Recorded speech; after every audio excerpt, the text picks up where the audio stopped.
दोंडाईच्या संत कबीर नगरात चोरट्यांनी 2 घरे फोडली. सोने चांदीसह 20 ते 25 हजार रुपये रोकड लंपास.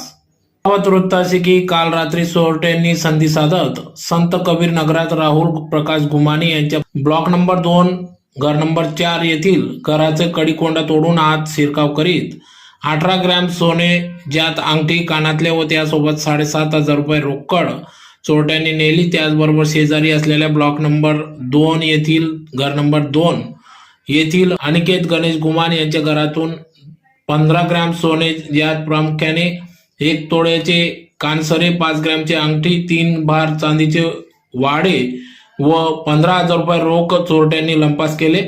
त्याचबरोबर सविता गुमाने यांच्या घरात देखील चोरी करण्याचा प्रयत्न केला.